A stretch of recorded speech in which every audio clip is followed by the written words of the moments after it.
俄乌冲突的惨烈让吕秀莲认准了一个中华，这意味着什么？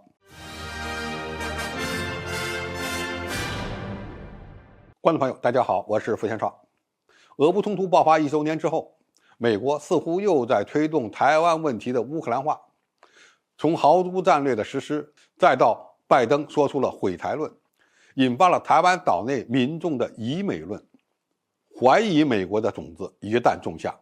那么台湾民众看着乌克兰战场上的一片片废墟，似乎就看到了自己的未来。在中国大陆疫情结束后，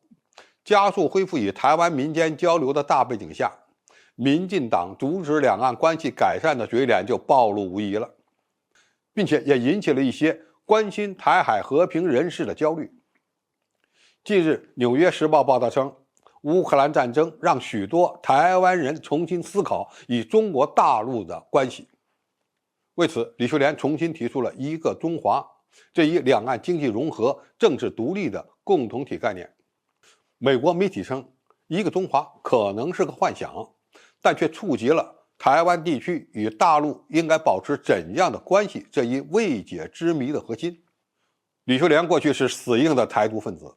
现在则是一个中华和两岸统合论的推动者，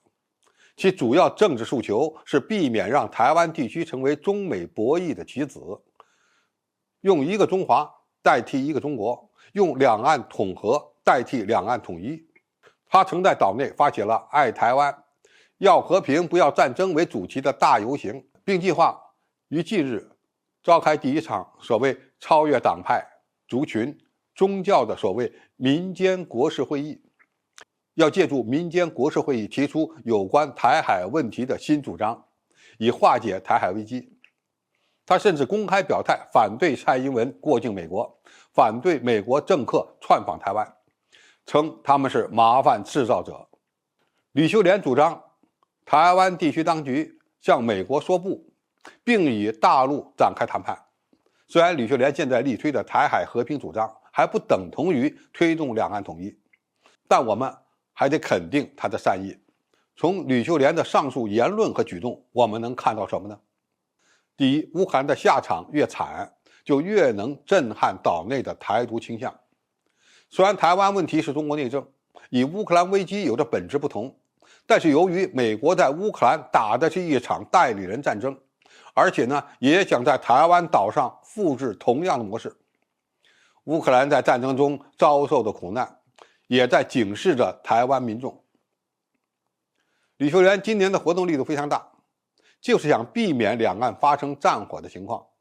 这个动机还是值得肯定的。第二，美国煽动台海危机，推动毁台计划，不再符合台湾民意。民心思变，台湾地区当前的主流民意已经是追求两岸和平。美国再想煽动台海冲突，推动毁台计划，很可能会损害民进党的支持率。吕秀莲虽然仍然是民进党的一员，但是其主张完全脱离了台独主张，实际上也在迎合台湾地区的主流民意，